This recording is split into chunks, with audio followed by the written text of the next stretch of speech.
J'aimerais vous demander une chose, surtout ceux qui ont la foi catholique, si l'Église Famille de Dieu pourrait organiser des prières partout en République démocratique du Congo afin d'obtenir un miracle. Par exemple, la fin de la guerre à l'est de notre pays. Ceci peut amener à ce que je sache que l'Église ne soutienne pas la rébellion, et ceci peut amener donc à ce que notre sœur Annualité puisse être élevée au rang de sainte. Donc, vos prières s'il vous plaît, afin que nous puissions témoigner de cet amour qu'elle avait pour nous. Voilà, encore une fois. À partir ya Goma, tokoki ko toucher Kigali wana. Akola la lisusu na ndako na ete. Akokota Zamba. Asakana na bato mususu, mais asakana na Fati Beton te mokengeli ya ba Congolais. Si l'Église Famille de Dieu pourrait organiser des prières partout en République démocratique du Congo afin d'obtenir un miracle, par exemple, la fin de la guerre à l'est de notre pays. Qui est celui-là qui va m'interdire, moi, le garant de la nation, à ne pas faire ça?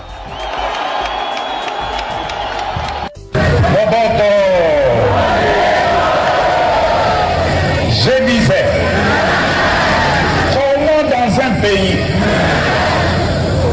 passer autant de temps et d'énergie et même dépenser de l'argent à parler de changement constitutionnel au lieu et place de s'occuper de cette jeunesse abandonnée. Pire de ça, on nous parle de changement constitutionnel. Est-ce que c'est le changement constitutionnel qui va nous donner un avenir après la fin de nos études? Qui va nous donner du travail à la fin de nos études? Qui va nous permettre de quitter Massina et arriver à Gombe à temps, sans embouteillage et à Kinshasa?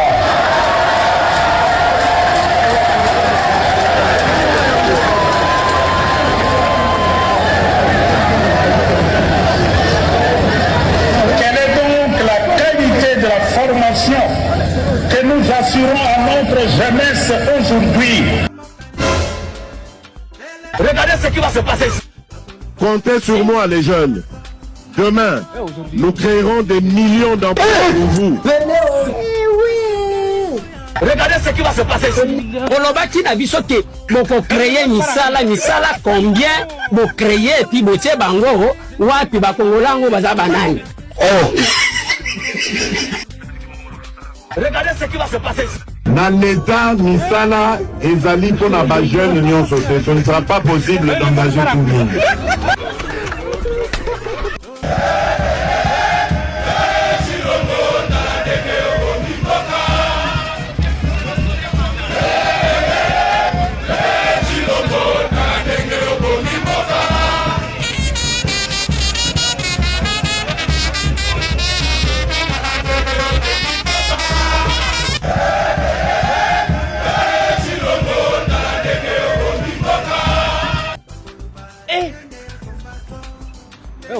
Aujourd'hui aussi, c'est un autre jour. Daïla.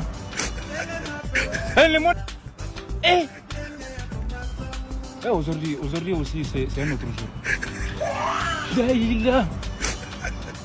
Ce lundi 2 décembre, le couple présidentiel de la République démocratique du Congo a débuté la journée par un mini pèlerinage dans la cathédrale où se trouve la tombe de la bienheureuse Annualité, tuée en 1964 à Isiro en raison de sa foi. Le chef de l'État Félix Tshisekedi et la distinguée première dame Denise Nyakero ont déposé leur couronne de fleurs devant la tombe de cette religieuse morte en martyr pour sa foi. À Isiro, il n'y avait pas meilleur endroit que cet aérodrome désaffecté pour recevoir les couplets présidentiels, des milliers de pèlerins, des fidèles et les prélats catholiques pour organiser la grande messe marquant les 60 ans des martyrs d'Anouarité.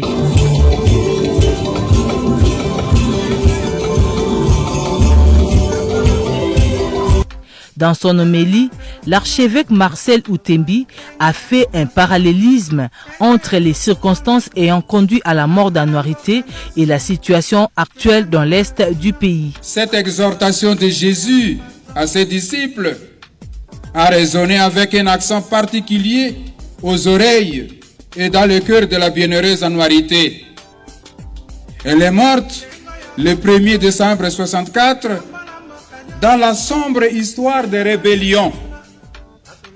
Notre pays était déchiré par une sanglante rébellion caractérisée par des pillages, les vols, les massacres, les viols, les tortures, les violences de toutes sortes, et j'en passe. Le contexte sociopolitique dans lequel nous vivons aujourd'hui n'est peut-être pas différent de celui dans lequel a vécu Anouarité, particulièrement dans la partie est de notre pays, la République démocratique du Congo. Invité à prendre la parole, le président de la République a confirmé l'appui du gouvernement à l'Église catholique tout en l'invitant à rester impartial. C'est à vous, jeunes, vous êtes l'avenir de ce pays. Et en vous inspirant de l'exemple de la vie de la sœur Marie-Clémentine Anouarité, vous apprendrez à aimer votre pays, car elle s'est opposée à cette rébellion qui jadis avait martyrisé les populations de cette contrée et avait divisé le pays, qu'ils vont essayer de s'adresser pour vous manipuler et vous entraîner dans des violences contre votre pays, contre vos propres compatriotes. N'écoutez pas ces chants de sirènes qui visent tout simplement à vous maintenir dans la dépendance. L'Église, au même titre que tous les acteurs sociaux, est invitée à jouer sa partition pour aider les Congolais à s'unir et à trouver des solutions à leurs problèmes par le dialogue. Elle doit donc être réellement au milieu du village. Bien avant le chef de l'État, tous les prélats catholiques ont vanté toutes les vertus incarnées par Anouarité. Elle reste un exemple pour la jeunesse, particulièrement la jeune fille et les religieuses consacrées.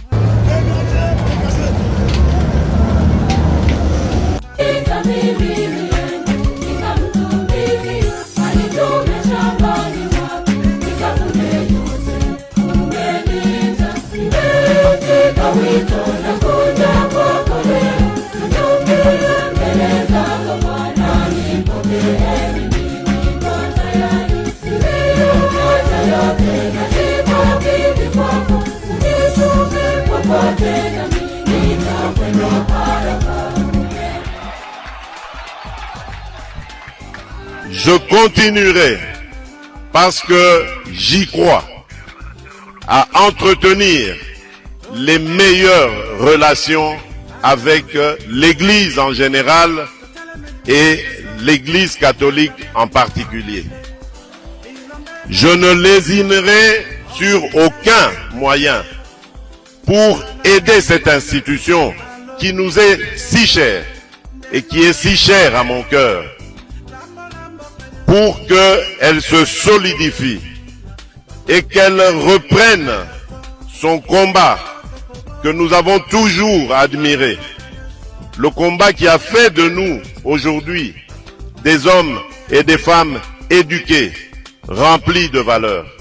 Oui, C'est grâce à cette Église que je veux revoir, prendre le devant pour nous aider à relever ce Congo qui est malheureusement terrassé à cause des antivaleurs telles que la corruption, telles que le tribalisme, telles que le séparatisme, telles que l'impunité, et j'en passe.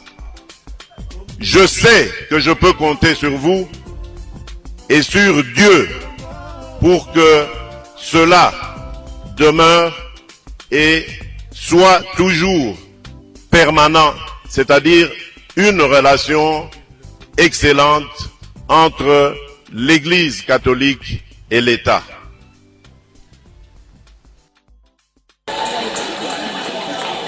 L'intérêt de la jeunesse est devenu le cadet de soucis de ceux qui sont censés assurer sa promotion et son avenir.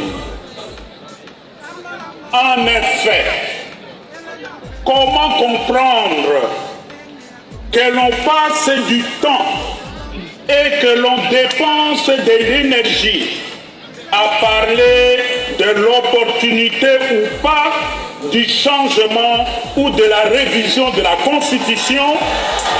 Non!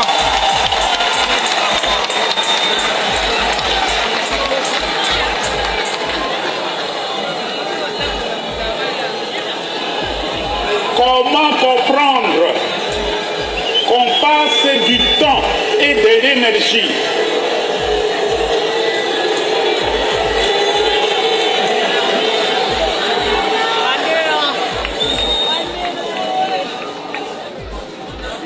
Boboto?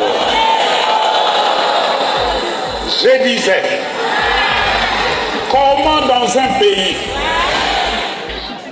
passer autant de temps et d'énergie et même dépenser de l'argent à parler de changement constitutionnel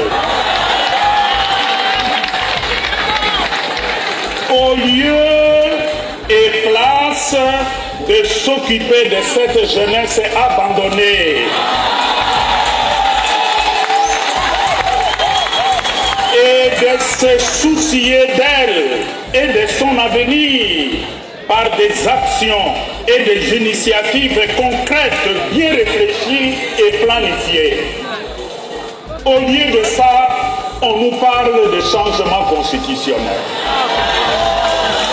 Est-ce que c'est le changement constitutionnel qui va nous donner un avenir après la fin de nos études? Qui va nous donner du travail à la fin de nos études? Qui va nous permettre de quitter Massina et arriver à Gombe à temps, sans embouteillage et à Kinshasa?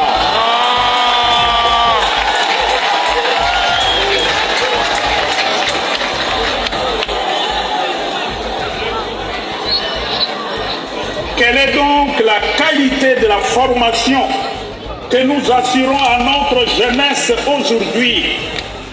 Et que faisons-nous pour que cette jeunesse, de plus en plus abandonnée à son triste sort et qui voit son avenir bouché et sans perspective, puisse de nouveau espérer?